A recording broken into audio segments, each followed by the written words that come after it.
Hi guys, in today's video I am going to show you how you can activate Earth Day theme on Facebook Messenger. So first step you need to do is to open Play Store and search for the Messenger, and you need to open Messenger application here and click on this update button. So once Messenger is updated, you simply need to go back and you need to open Messenger application, and from here you need to select any conversation. So I'm going to select this one and click on the person name on the top.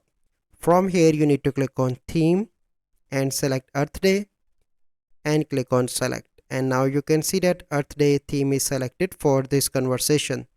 So this is the process. I hope you find this video helpful. If you find this video helpful, must like this video, subscribe to our YouTube channel for future videos. We'll see you in the next video. Thank you. Have a good day.